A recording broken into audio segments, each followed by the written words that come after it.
everybody. So we are again discussing the protein synthesis.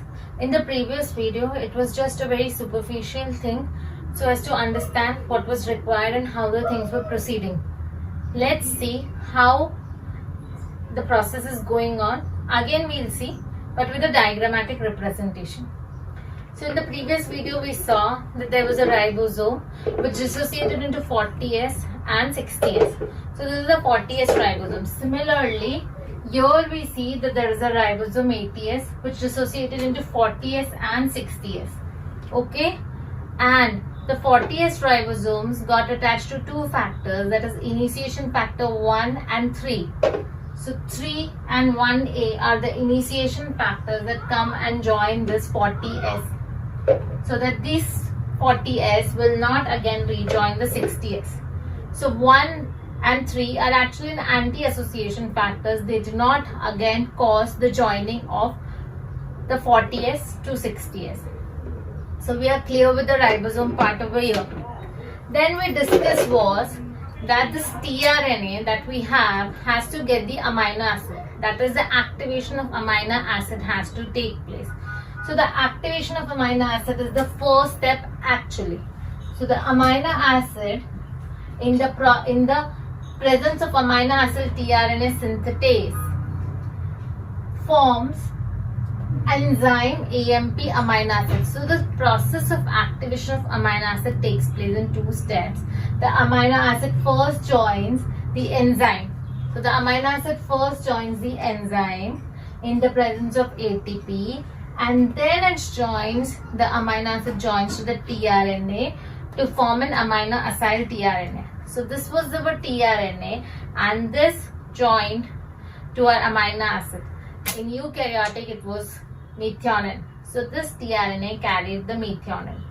Okay. So the first step in the protein synthesis is actually activation of amino acid. The second step is initiation of protein synthesis or initiation of translation, and that starts with ribosome dissociation. We are clear with it. Now how do we learn all these factors? It's very easy. tRNA starts with a T. T for tRNA. The factor that binds with the tRNA starts with T. 2. So T for 2, T for tRNA. So the factor 2 binds to the tRNA, and over here if you see, the tRNA binds to the factor 2 with the GTP, and this goes and binds to the 40S to form a 43S pre-initiation complex. So basically the 43S pre-initiation complex is formed with the tRNA here. Okay. Now coming to the mRNA that we have. So the mRNA has a cap, mRNA has a tail. This cap, on this cap sits a factor 4F. So this is the mRNA, here is the cap, here is the tail, 5' to 3'. On cap sits the factor 4F. Okay. And 4A and 4B will sit on the either side of the mRNA, one up, one below, to reduce the complexity of the mRNA. So 4F sits on the cap of the mRNA and 4A and 4B sit up and down in the mRNA. Now how will you understand that? You have to remember factor 4. Factor 2 is for tRNA and factor 4 is for mRNA. Double the amount goes for mRNA. That's very easy. Okay. So factor 4F goes for the cap of mRNA, and factor 4A and 4B will sit up and down of the mRNA to reduce the complexity of the mRNA. Okay. The most important thing is that tRNA, we have learned that T stands for tRNA, T stands for 2. So factor 2 will sit with tRNA and come and form the 43S pre-initiation complex. Similarly, the mRNA is the one where the factor 4 will come because it has double the power of the tRNA, and so the factor 4 will come and it will bind the mRNA. And factor 4F that sits on the cap of the mRNA, it is actually formed by 3 factors. To learn these factors, the mnemonic is age. So 4F is equal to 4 age. So 4F is formed by 4A, 4G and 4E. Of this, 4E is the most important component of the 4F, which is actually the rate limiting step for the protein synthesis. Okay.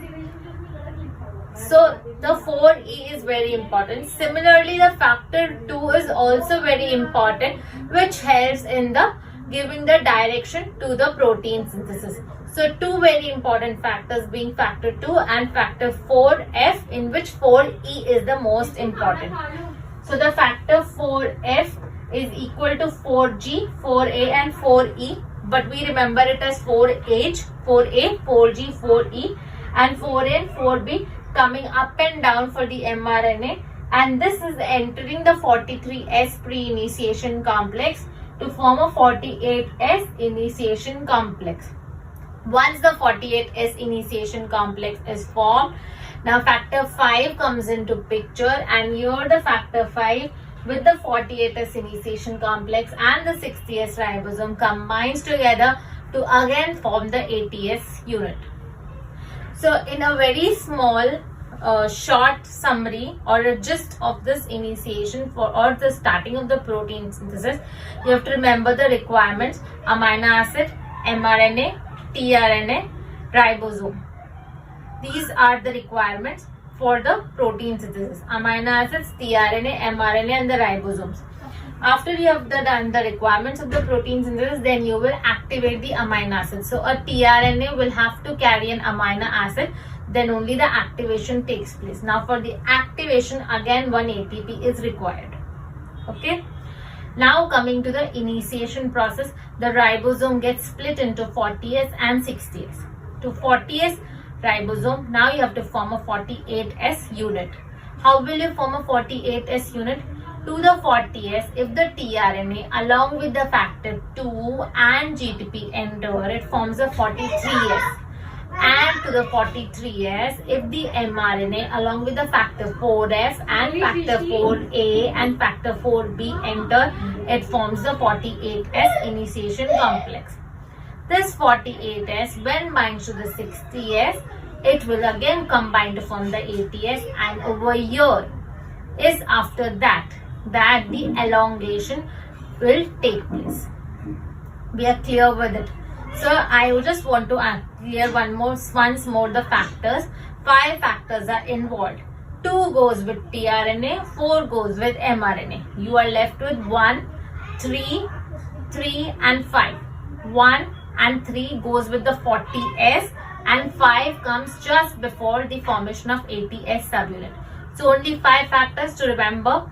No confusion. Let's go to the elongation. Now coming to our next step, that is the elongation. So in the elongation, the amino acid is present, the tRNA is present at the P site and the A site is still empty. We are waiting for one more tRNA with the amino acid to come and sit on the A site. So one more amino acid tRNA is activated, and this comes and sits on the A site of the 80S unit ribosome. But this requires energy in the form of GTP. So GTP with elongation factor 1A comes and sits here. This amino cell tRNA comes and sits on the A site. Now, with the help of enzyme peptidyl transferase, this amino acid methionine gets shifted to the A2 over here on the tRNA on the A site, and after the peptidyl transferase activity is over, this tRNA, which has already given its methionine to the A site, will be removed. In the removal of this, again a GTP is required and an elongation factor 2 is required. So after the tRNA is removed, the translocation takes place. So basically translocation means movement. So I had a P site, I had a A site. The P site tRNA is removed. Now again there will be a translocation, and this tRNA has been removed. there is one tRNA on the A side, there is a translocation, and I move. So this tRNA which was on the A side comes to the P side, and again the A side or the acceptor site is empty, and it is calling another tRNA with an amino acid. So this translocation, that is movement, takes place. And after the translocation is over, we see that after the amino acids chain has been formed, protein has been sequenced, there is a termination when the codon UAG, UAA, UGA has been reached. So the termination happens and the protein synthesis stops.